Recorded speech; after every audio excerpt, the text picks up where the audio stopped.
Alright, we're gonna be playing a game, okay? If I say World 1 and Mario, what comes into your mind? Well, it should be grass, as pretty much every single Mario game in existence starts off with a very classic grass-themed world. The thing is, as classic and bland as some of the stages can be, there are tons of very creative and interesting grass-themed levels in the Mario games. And today, we'll check out my favorite ones. But just before we jump into it, can I get you gamers to hit the subscribe button and the bell? It takes a second for you, but helps me out a lot. Alright, let's do this. Hey, I'm Nico, and here's my top 10 grass levels in Mario games. Starting off this list right is one of my favorite Mario games of all time, New Super Mario Bros. U. Obviously, this first level has to be located in the Acorn Plains, aka World 1, and with a few choices, well, I had to go with the Yoshi Hills. This level is actually surprisingly simple, featuring a few Monty Moles trying to attack you as you ride Yoshi and eat some delicious fruits, but the fun factor comes from those hills that roll everywhere. There's just no way to walk on those and enjoy the scenery here because you'll get pushed left and right by the fast rolling hills, and that's why this level is so cool to me. Very simple, yet so effective. Oh, and you know what? Since New Super Luigi U is a DLC to Mario U, well, let me add a DLC to number 10 by adding the Rolling Yoshi Hills from New Luigi U as well. It's very similar to the Mario U game, but it contains even more rolling hills. Maybe too many rolling hills. Can you even have too many rolling hills? I expected to pick a level from World 1 when looking through the Super Mario 3D World grass levels, but turns out that there's an even better one located in a secret world that's only unlocked after beating the game and entering this rocket ship. Moving to the 5th level in World Star will bring you to Super Block Land, a level that's really reminiscent of the Nintendo 3DS classic Super Mario 3D Land. In fact, even the music playing in this stage is based on that game, and you even get a Tanuki suit instead of a cat suit. Being full of blocks, this level will ask you to use bombs and charging chucks to break them and move to the next parts of the stage. You'll jump, bounce, and collect key tokens to get to the flagpole at the end, and while this level is kind of on the short side, it's just a rush of fun. Super Mario World is a little bit different from other Mario games because it doesn't follow the classic grass, desert, ice, lava formula that we're now used to. I thought about picking a level from the first world, Yoshi's Island, but it was no use because I couldn't take Donut Plains 1 off my mind.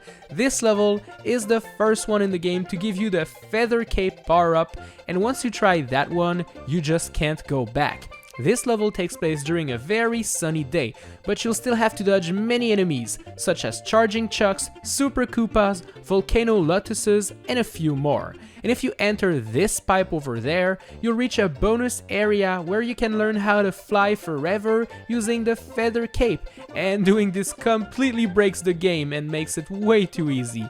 In fact, Donut Plains 1 actually has a whole sky area you can explore in the main level itself, with clouds and tons of coins. It's also the first level to feature the secret key that allows you to explore secret levels. This stage truly is very important to this game and the whole Mario universe. The reason why I wanted to have Super Block Land from 3D World in the list is because of my love for Super Mario 3D Land, the Nintendo 3DS prequel. This game is very simple, combining 2D Mario games and 3D Mario games, but it does it so well, and World 2-1 in this game is the grass level I've decided to have on this list, because of how cool it looks. You start off on a green hill, and you can see the entire level right in front of you. But to get to the end of it, well, you'll need to avoid piranha plants, Goombas, and even this fake cardboard cutout of a pipe. Do you really think you were fooling anyone, Nintendo? Anyways, climbing up the big brick wall is yet another fun thing to do, and you'll need to jump on the yellow platforms and bounce on mushrooms to make your way up safely. Entering this teleport box will lead you to a bunch of yucky coins on the green platforms, but it will also bring you to the end of the stage and the wonderful flagpole. What an adventure! When thinking about Super Mario Galaxy, it's kinda hard to pick a grass-themed level, considering everything is happening in space and most levels in this game are made out of tiny planets and you keep getting launched all over the place.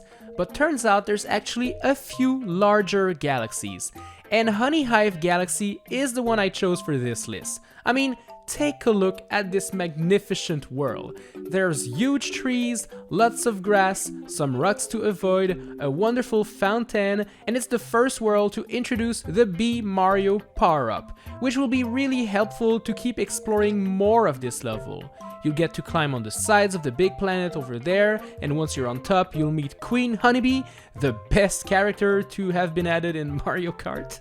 Alright, jokes aside, I have to admit that this level is iconic to me and one of my favorites in the game, and I guess Nintendo thought so too, which is why they created the Gold Leaf Galaxy, which is literally the same level but mirrored and during fall season. You thought you could fool me again, Nintendo? Nah, I got a big brain. Super Mario Bros. 3's first world is called Grassland, so it's obvious it had to be on the list. I mean, it has grass in the title. Psych! I'm actually picking World 4 instead! Giant Land is pretty similar to the first world in the game, containing multiple grass levels, except everything is big.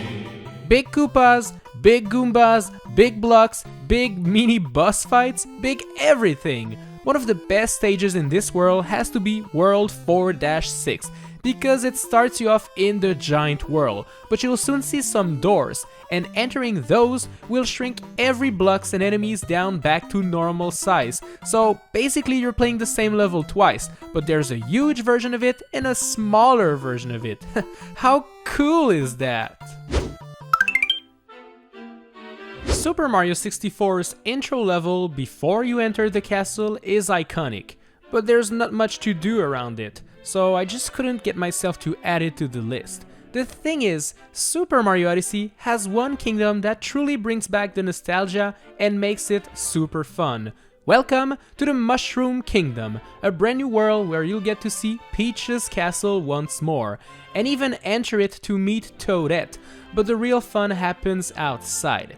This kingdom truly has tons of amazing stuff. It's got a hedge maze, a beach with Dory swimming peacefully in a pond, a couple of towers scattered all over the place, each of those containing a painting that you can jump into, you know, exactly like Super Mario 64 did, and it even contains a unique costume that you buy in the shop. The Mario 64 costume. You can swim in the water around the castle and even drain it like you do in Mario 64. You can climb on top of the castle like in Mario 64, and you even get to meet Yoshi like in Mario 64. One thing we didn't have back in Mario 64 was the ability to play as a Yoshi with a mustache. Now this is what I call an epic grass-themed level. In Mario Sunshine, well, Mario and his friends travel to the Delfino Isle to get a well-deserved vacation. And while they ended up not getting that because of, you know, the whole Shadow Mario shenanigans, well, they still got the chance to see and visit one of the most beautiful grassland ever, and I named Bianco Hills. The very first course in this game is the perfect introduction to all of the water mechanics in this one. It starts you off on the top of a hill and you glide down across a lake and make your way to a beautiful village featuring windmills that you can spin using FLUDD, and then on the other side of the wall awaits a bunch of trees and a huge lake you can explore, as well as the secret cave where you gotta jump on blocks without falling down. Oh, and there's also PD Piranha, the epic gamer plant. This boss is pretty fun to fight and also pretty powerful, so you know, you have to be on the lookout. You know, while we're on the topic of amazing first levels in Mario games, I feel like Mario 64 needs an award because BOB-OMB Battlefield is just lovely. It's the perfect first level, allowing you to learn the basics of 3D Mario games while feeling rewarding at the same time. There's Koopas, Goombas, BOB-OMBs, and Chain Chomps, living their lives peacefully. A wooden bridge you gotta cross to get to a very tall mountain, and climbing that mountain is not that easy, as some big bowling balls are rolling down the hills and can hit you at any moment. Plus, once you get to the top, you meet the King BOB-OMB, the very first boss of this game. There's a flying island in the sky that you need to get to using a cannon to get a star, and then there's the race against Koopa the Quick that's also super entertaining. Oh, and don't even get me started on the Nintendo DS version of this stage. It's just so beautiful looking and feels even more alive. Man, what a perfect first stage to a Mario game. Alright gamers, out of all the grass stages I could pick, which one is my favorite? Well, I had to think about it for a while, but there's only one stage that can be the winner. The one stage that allowed every other stages to exist. The one stage that charmed everyone and introduced Mario to the world. That's right, World 1-1 from the original Super Mario Bros. Game. This level is iconic. It's in this stage that we learned that Mario can jump on Goombas, go down pipes, collect yucky coins, shoot fireballs, and pretty much do anything that Mario does at this point. It's this stage that has been remastered so many times, that has been recreated in Super Mario Maker over and over again. It's this stage that everybody picks in Super Mario 35, and for good reasons. It's a masterpiece. While it may not be as epic as some other stages from the list, the history behind it and the importance of this stage is what makes it the very best of them all. World 1-1, you introduced me to Mario, and I will always remember you.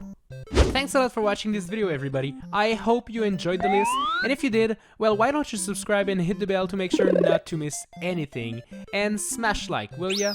Alright, tap the cards on screen right now if you want to watch another video, and I will see you in the next one. Bye!